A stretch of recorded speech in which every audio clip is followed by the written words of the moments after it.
Assalamualaikum warahmatullahi wabarakatuh. Waalaikumsalam.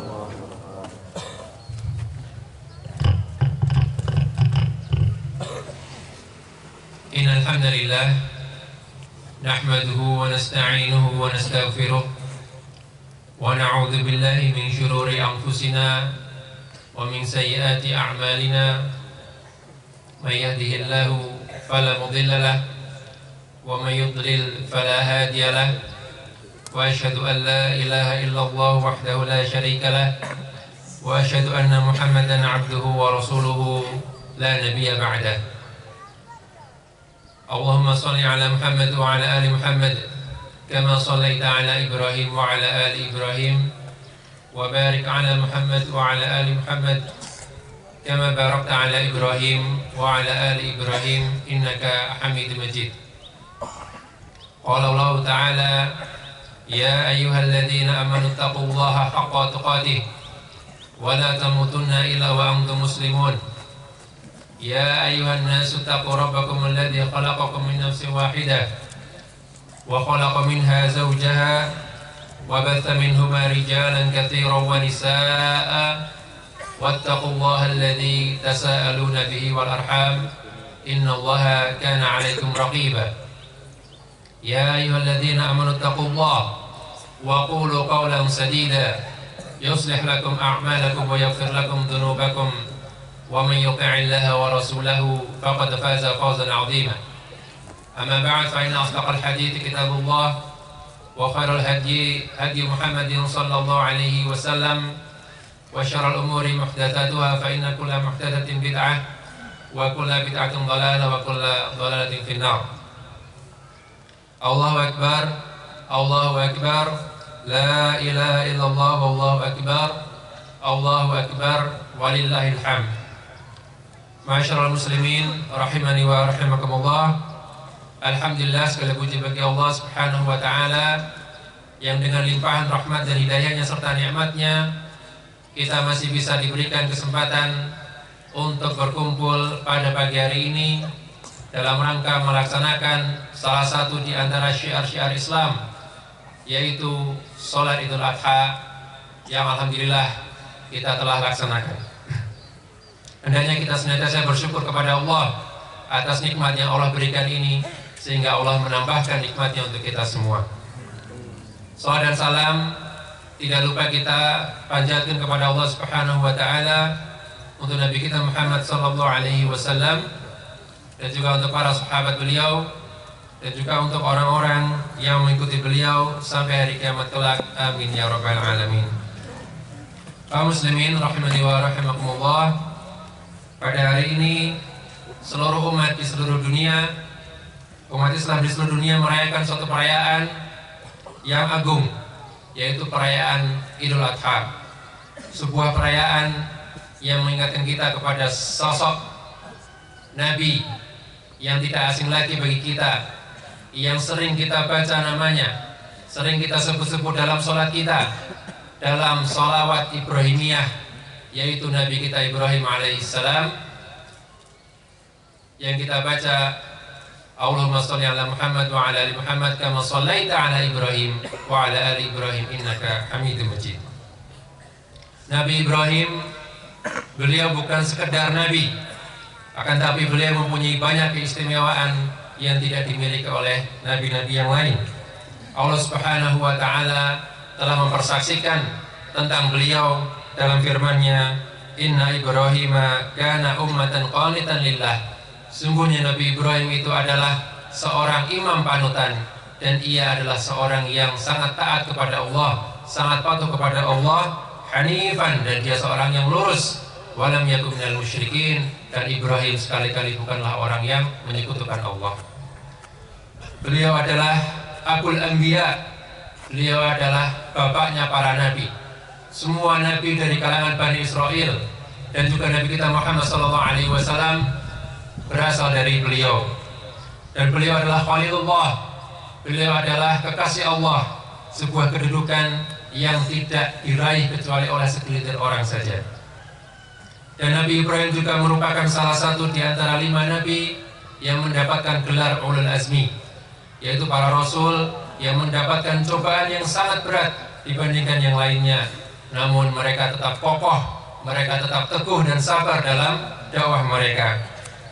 Kita ketahui bahwasanya beban dakwah yang dikemban Nabi Ibrahim amatlah berat. Semenjak mudanya beliau telah mendapat pertentangan dalam dakwahnya, bukan dari orang biasa, namun dari seorang raja yang lalim, Raja Namrud, yang membakar beliau hidup-hidup, yang kemudian Allah selamatkan dia dari api tersebut. Ujian dakwah inilah yang membuat beliau mendapatkan kedudukan sebagai salah satu di antara ulul azmi. Jamaah rahimani wa rahimakumullah. Ujian bagi Nabi Ibrahim tidak berhenti sampai di situ. Setelah beliau berkeluarga, beliau cukup lama tidak dikaruniai seorang anak. Namun beliau tidak putus asa.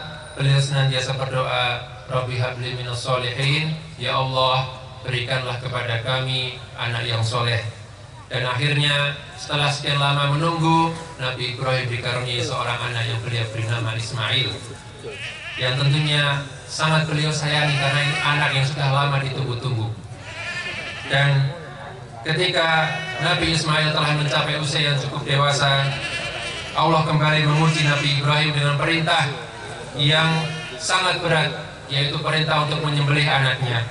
Sebagaimana yang Allah hikayatkan bahwasanya Nabi Ibrahim berkata kepada anaknya, Inni ara fil manami, sungguhnya aku melihat dalam mimpiku, anni azbahuka fanzur madza tara, aku menyembelih engkau dalam mimpiku itu, maka mari kita lihat apa pendapatmu dalam hal itu. Dan yang namanya mimpi para nabi itu pasti benar, karena mimpi nabi adalah wahyu, bukan dari setan. Dan ketika beliau mendapatkan perintah tersebut, tentu bisa kita bayangkan betapa berat perasaan Nabi Ibrahim. Namun beliau tetap meyakini bahwasanya itu adalah perintah dari Allah yang harus dilaksanakan. Maka ketika Ismail mendengar perkataan bapaknya itu, dan beliau adalah anak yang sangat berbakti kepada orang tuanya, dan seorang anak yang sangat patuh terhadap Rabbnya, maka jawaban dari Nabi Ismail, Ya abati if'al ma tu'mar, wahai bapakku, lakukan saja apa yang diperintahkan kepadamu. Satajiduni insyaallah minas sabirin, dan engkau akan mendapati aku termasuk orang-orang yang sabar. Subhanallah, sebuah jawaban, sebuah tanya jawab yang sangat mengharukan dari dua sosok Nabiullah ini. Nabi Ibrahim dan Nabi Ismail adalah dua hamba Allah yang sangat sabar dan patuh terhadap perintah Allah Subhanahu wa taala. Dan memang begitulah seharusnya sikap seorang muslim ketika mendapatkan perintah dari Allah Subhanahu wa taala. Dia tunduk, dia patuh, dia ikuti tanpa ada rasa keberatan. Sebagaimana yang Allah firmankan, fala wa rabbuka la yu'minun, maka demi Tuhanmu engkau itu belum beriman, kalian semua belum beriman, hatta yuhakimuka fima syajara bainahum, sampai kalian menjadikan Muhammad sebagai hakim, sebagai pemberi keputusan atas apa yang kalian perselisihkan. Tsumma la yajidu fi anfusihim harajan mimma qadaita, dan kalian tidak merasa berat, tidak ada rasa keberatan atas keputusan dari Nabi SAW atas apa yang beliau putuskan. Wa yusallimu taslima, dan betul-betul menyerahkan diri dengan sebenar-benar ya, penyerahan diri. Maka kaum muslimin sekalian rahimani wa rahimakumullah, inilah teladan yang bisa kita ambil dari Nabi Ibrahim, berupa sikap sabar dan patuh serta tunduk terhadap perintah Allah, walaupun sangat berat bagi beliau. Siapa yang tega mengorbankan anaknya sendiri? Sedangkan kita saja ketika anak kita sakit, Masya Allah, sungguh berat, seolah-olah kita saja yang sakit, jangan sampai anak kita yang sakit. Maka ini anaknya disuruh disembelih. Subhanallah. Ya, ini menunjukkan bukti keimanan yang kuat dari Nabi Ibrahim alaihissalam dan serta ketundukan beliau kepada perintah Allah Subhanahu wa taala. Allahu Akbar, walillahil hamd. Jamaah sekalian rahimani wa rahimakumullah, selain daripada sikap Nabi Ibrahim yang sabar dan patuh terhadap perintah Allah, kita juga belajar dari beliau mengenai pentingnya tauhid dalam kehidupan ini. Beliau Allah persaksikan sebagai orang yang hanif, orang yang lurus, yang tidak menyimpang dan tidak menyekutukan Allah. Dan karena kokohnya beliau dalam memegang tauhid ini, Allah jadikan beliau sebagai salah satu orang yang patut untuk kita teladani. Allah Ta'ala berfirman, "Qad kanat lakum uswatun hasanatun fi Ibrahim walladzina ma'ah." Sungguh telah ada suri teladan yang baik bagi kalian pada diri Ibrahim dan orang-orang yang mengikuti Ibrahim. Idh qalu, ketika mereka berkata liqaumihim, kepada kaum mereka, "Inna bura'a'u minkum wa mimma ta'buduna min dunillahi kafarna bikum." Sungguh kami berlepas diri dari kalian dan yang kalian sembah selain Allah, dan kami betul-betul mengingkari kalian. Wa bada bainana wa bainakumul adawatu wal baghdha, dan telah nyata permusuhan antara kami dengan kalian sampai selamanya. Hatta tu'minu billahi wahdah, sampai kalian mau beriman dengan Allah, beriman kepada Allah semata, tidak menyekutukan Allah. Ini merupakan teladan yang sangat luar biasa dari Nabi Ibrahim, bahwasanya beliau sangat mengingkari kesyirikan, praktek-praktek kesyirikan, penyembahan berhala. Bahkan beliau tidak cukup dengan mengingkari kesyirikan, beliau juga memusuhi orang-orang yang berbuat syirik. Maka ini yang menjadikan Allah Subhanahu wa Ta'ala menjadikan Ibrahim sebagai suri teladan. Karena permusuhan dan kebencian terhadap kesyirikan merupakan kesempurnaan dari tauhid. Dan beliau tidak pernah ridho sampai akhir hidupnya dengan kesyirikan. Sampai-sampai beliau takut, beliau khawatir kalau beliau terjerumus dalam kesyirikan. Allah Subhanahu wa Ta'ala menceritakan hal ini dalam firman-Nya, "Wa idz qala Ibrahim rabbi ij'al hadza baladan amina." Dan ketika Ibrahim berdoa, "Ya Allah, jadikanlah negeri ini negeri Mekah, negeri yang aman. Wajnubni wa baniya an na'budal asnam." Dan jauhkanlah aku dan juga anak cucuku dari menyembah berhala. Kita perhatikan bahwasanya Nabi Ibrahim yang merupakan Khalilullah, Khalilur Rahman, kekasih Allah, yang Allah persaksikan bahwa dia bukan termasuk orang yang musyrik, dia termasuk orang yang hanif, namun masih berdoa untuk dijauhkan dari kesyirikan. Maka bagaimana dengan kita? Tentu kita lebih layak untuk merasa khawatir dan berdoa agar Allah jauhkan kita dari kesyirikan. Dan prinsip Nabi Ibrahim ini diwariskan pula kepada anak cucunya, yaitu kepada Nabi Yakub. Ketika beliau menjelang wafat di depan anak-anaknya, beliau ingin memastikan kepada anaknya bukan soal warisan, bukan soal tahta, bukan soal harta, akan tapi yang beliau tanyakan kepada anak-anaknya menjelang wafat adalah, "Ma ta'buduna min ba'di?" Apa yang akan kalian sembah setelah aku? Orang tua sering mengkhawatirkan anaknya nanti makan apa, atau nanti bagaimana dia, seperti apa kehidupannya. Tapi para nabi, mereka yang khawatirkan adalah apa yang kalian sembah setelahku. Mereka khawatir anak-anak terjerumus dalam kesyirikan. Maka anaknya pun menjawab, "Qalu na'budu ilahaka," kami akan menyembah Tuhanmu, "wa ilaha abaika Ibrahim," dan juga akan menyembah Tuhan bapakmu yaitu Ibrahim, "wa Ismail wa Ishaq," dan juga Tuhannya Ismail dan Ishaq, ilahan wahidah, ilah atau sembahan yang satu yaitu Allah, "wa nahnu lahu muslimun," hanya kepada Allah kami berserah diri. Subhanallah, ya. Allahu akbar, walillahil hamd. Para jamaah sekalian yang dimuliakan Allah Subhanahu wa Ta'ala, kemudian di antara pelajaran yang bisa kita ambil dari kisah Ibrahim adalah ketika beliau bersama dengan anaknya diperintahkan untuk membangun suatu rumah ibadah di Makkah atau di Mekah, yaitu Ka'bah, yang pada hari ini menjadi tempat yang paling dicintai oleh kaum muslimin. Bahkan tidak lama lagi insya Allah akan segera dipadati dengan kepadatan yang luar biasa ketika mereka para jamaah haji melaksanakan salah satu rukun haji, yaitu tawaf ifadah.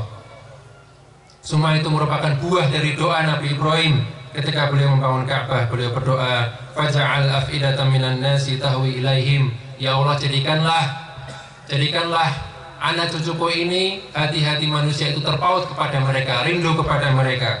Maka Allah pun menjadikan Ka'bah sebagai salah satu tempat yang sangat dirindukan oleh manusia. Allah Subhanahu wa Ta'ala berfirman, "Wa idza ja'alnal baita mathabatan lin-nasi wa amna." Dan sungguh ingatlah ketika kami jadikan Ka'bah itu sebagai mathabah. Mathabah artinya tempat yang sangat dirindukan walaupun belum pernah berjumpa. Mathabah artinya tempat yang kita ingin ke sana walaupun belum pernah ke sana. Ini adalah buah dari doa Nabi Ibrahim alaihissalam. Sebuah fakta yang tidak terbantahkan bahwasanya Ka'bah senantiasa dipenuhi manusia 24 jam non-stop dan senantiasa didudukan oleh para manusia. Ini semua tak lepas dari keikhlasan Nabi Ibrahim ketika membangun Ka'bah, karena dikatakan oleh sebagian ulama maka lillahi yabqa. Apapun yang diniatkan ikhlas untuk Allah, maka dia akan kekal. Subhanallah. Dan ketika mereka berdua, Nabi Ibrahim dan Ismail, telah selesai membangun rumah ibadah tersebut, Nabi Ibrahim tidak lupa untuk berdoa, memanjatkan doa kepada Allah, sebuah doa yang akan membuat kita kagum dengan beliau, akan membuat kita semakin salut dengan beliau. Beliau berdoa, Rabbana taqabbal minna, ya Allah terimalah amal kami, innaka antas sami'ul alim, sesungguhnya Engkau Maha mendengar lagi Maha mengetahui. Bagaimana mungkin kita tidak kagum dengan Nabi Ibrahim yang merupakan Nabiullah, Nabi Ismail yang merupakan Nabiullah, dua hamba yang soleh melakukan suatu amalan yang baik, amalan yang mulia di suatu tempat yang mulia, yang seandainya mereka beramal pasti kita yakin mereka akan diterima amalnya. Akan tapi Nabi Ibrahim memberikan teladan kepada kita bahwasanya yang namanya amal itu boleh jadi diterima dan boleh jadi tidak diterima. Ya. Maka Nabi Ibrahim mengajarkan kepada kita untuk khawatir kalau amal kita tidak diterima oleh Allah Subhanahu wa taala. Sekelas Nabi Ibrahim saja khawatir amalnya tidak diterima dan beliau berdoa, maka bagaimana dengan kita? Tentu kita lebih khawatir amal kita tidak diterima. Maka kita harus mengikhlaskan niat kepada Allah yang pertama. Karena itu syarat pertama diterimanya ibadah. Kemudian yang kedua mutabaah, mengikuti cara Nabi SAW. Itu dua syarat diterimanya ibadah. Ketika seorang sudah mewujudkan dua itu, dia ikhlas kepada Allah, dia mengikuti Nabi SAW dalam peribadahan, maka kita harapkan ibadahnya bisa diterima. Dan jangan lupa berdoa sebagaimana doa Nabi Ibrahim, Rabbana taqabbal minna, ya Allah terimalah amal kami. Allahu Akbar, Allahu Akbar, walillahil hamd. Jamaah sekalian yang semoga senantiasa dirahmati Allah Subhanahu wa taala.